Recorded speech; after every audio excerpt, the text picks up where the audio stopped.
Hi friends, வணக்கம். Welcome to our channel அனுபவம் புதுமை. இது வரைக்கும் என்னுடைய சேனல் சப்ஸ்கிரைப் பண்ணாதவங்க மறக்காமல் சப்ஸ்கிரைப் பண்ணுங்க ஃப்ரெண்ட்ஸ். இது ஒரு சின்ன ரெக்வஸ்ட் தான். வாழ்க்கையில் நடுக்கம், எதுக்குங்க வாழ்க்கையில் நடுக்கம் வரணும்? அதை பற்றி தான் இப்போ நம்ம பேச போகிறோம். சில சமயத்தில், அதாவது நான் சொல்கிறதெல்லாம் இந்த இளமை பருவத்தில் இருந்து முதுமை பருவத்தை நோக்கி வந்துட்டு இருக்காங்க பாருங்க, அவங்கள பற்றி தான் இப்போ நான் பேச போகிறேன். அவங்களுக்கு தான் பலவிதமான குழப்பங்கள் மனசில் ஏற்படும். அதாவது லேட் 50s இருக்கிறவங்க, 60s இருக்கிறவங்க, அவங்களுக்கான பதிவு தான் இது. இந்த மாதிரி ஒரு டிரான்சிஷன் பீரியடு, அதாவது இளமை பருவத்திலேருந்து முதுமை பருவத்துக்கு ஒரு டிரான்சிஷன் பீரியடு. ஜென்ரலாக நம்ம வந்து சைல்டுல இருந்து டீனேஜ் வரும்போது தான் டிரான்சிஷன் சொல்லுவோம். அதே போல தாங்க இளமை பருவத்தில் இருந்து நம்ம முதுமை பருவத்துக்கு அப்படியே ஒரு டிரான்சிஷன் நடக்கும்போது நமக்குள்ள சில மாற்றங்கள் ஏற்படும். அதாவது உடலாலும் மனதாலும் சில மாற்றங்கள் ஏற்படும். உடலால் ஏற்படக்கூடிய மாற்றங்கள் தான் நம்ம மனதை ரொம்ப பாதிக்கும்.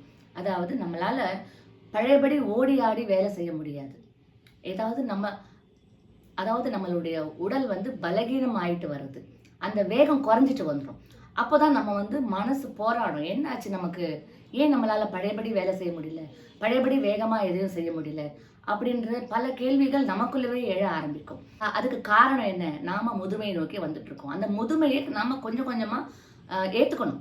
நம்ம வாழ்க்கையில இதெல்லாம் ஏத்துக்கணும், அக்செப்ட் பண்ணிக்கணும், அதை கிரேஸ்ஃபுல்லா ஏத்துக்கணும். அப்பதான் நம்ம வந்து அந்த முதுமையை வந்து ஓவர் கம் பண்ண முடியும். அந்த முதுமை வர காலகட்டத்தில் தான் நமக்கு மறதி அதிகமாகவே ஏற்படும். நம்ம யூஸ்வலாக அந்த மாதிரியான நமக்கு அனுபவம் இருந்திருக்காது இதுக்கு முன்னாடியெல்லாம்.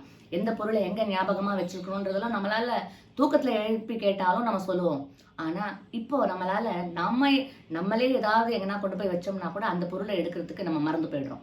மறதி ஏற்படும். தினமுமே செய்யக்கூடிய வேலையின் வேகம் வந்து குறைய ஆரம்பிக்கும். சீக்கிரமாக நம்ம வந்து டயர்டாகிடுவோம். ஏன் நமக்கு இந்த மாதிரி டயர்டாகிடுறோம், நம்ம ஏன் இதுக்கெல்லாம் மறக்கிறோம், நம்ம வந்து உடம்பு சரியில்லாமல் போயிடுமோ அப்படின்ற ஒரு பயம் ஏற்படும்.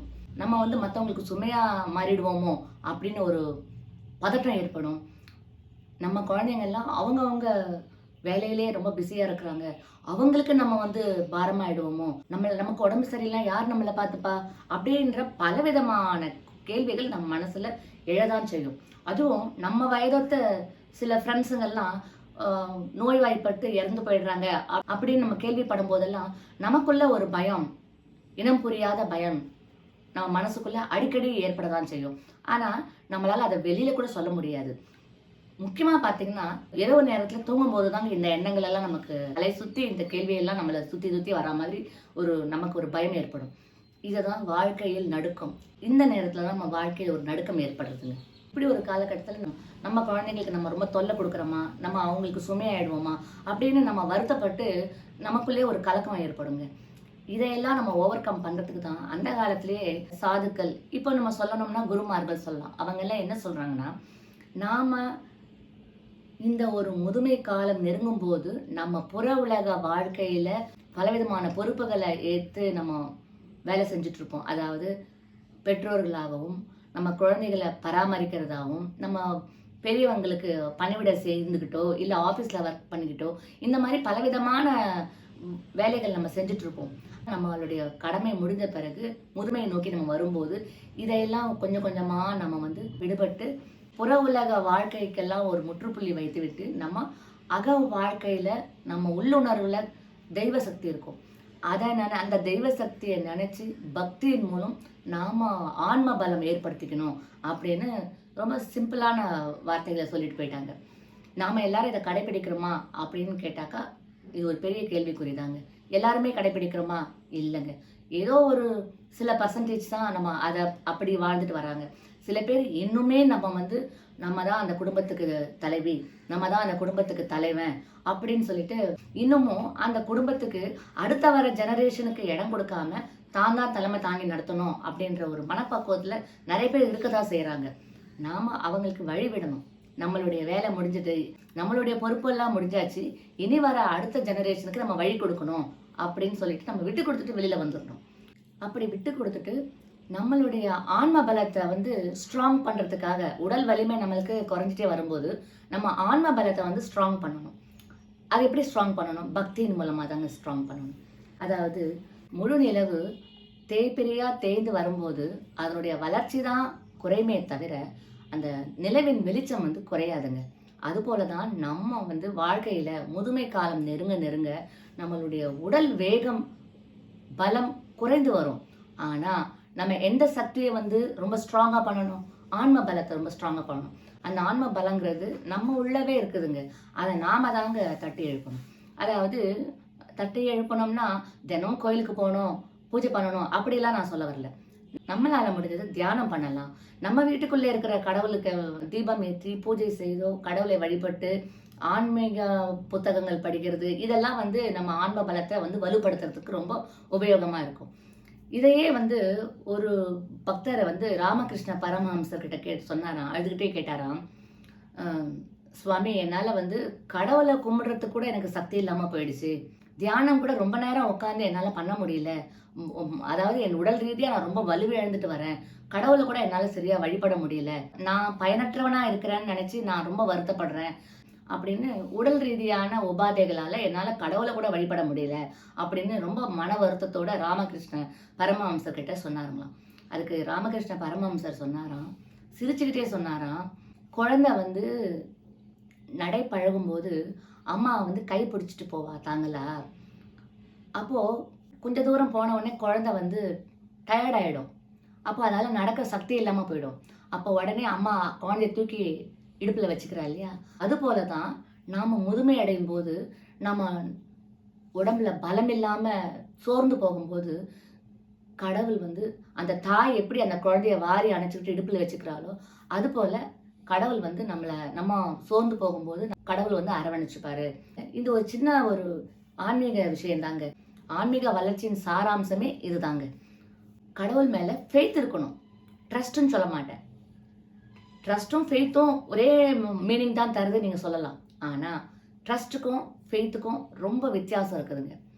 ஃபெய்த்துக்கு எந்த ப்ரூஃபும் தேவை கிடையாது.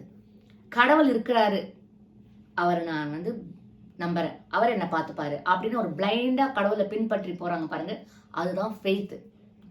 அவருக்கு எந்த விதமான எவிடன்ஸும் தேவையில்லை, எந்த விதமான ப்ரூஃபும் தேவையில்லை. ஆனா ட்ரஸ்ட் சொல்றாங்க இல்லையா, ட்ரஸ்ட்டும் நம்பிக்கை தான், அதுவும் ஒரு பிலீஃப் தான்.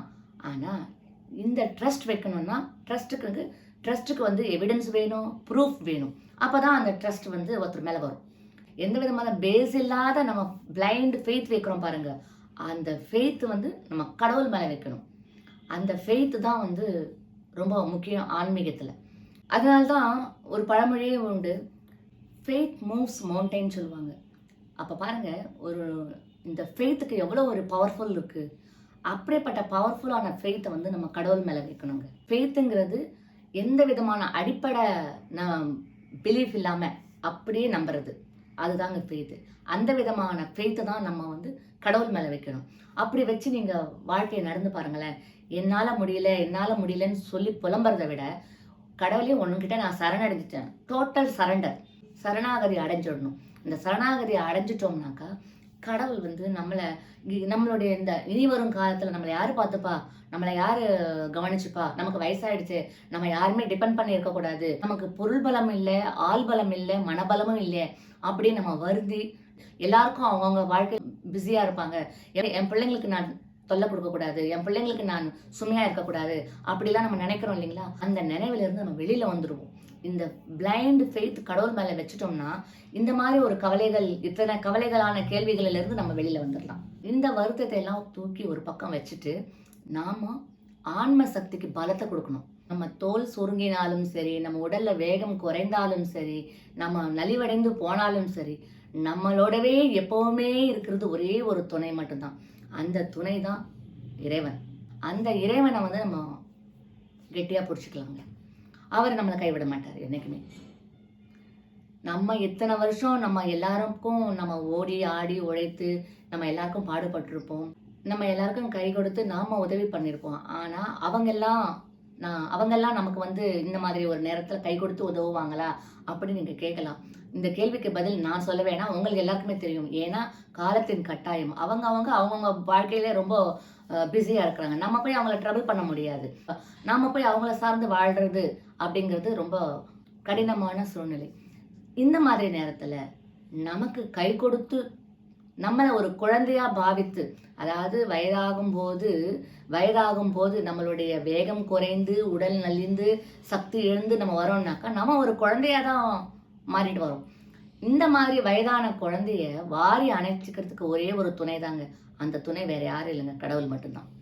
அந்த கடவுளை மட்டும் என்னைக்குமே தியானம் பண்ணிட்டு, கோவிலுக்கு போக முடியல, ஸ்லோகம் சொல்ல முடியல, பூஜை செய்ய முடியல, அப்படிலாம் நீங்க கவலைப்பட வேண்டிய அவசியமே இல்ல.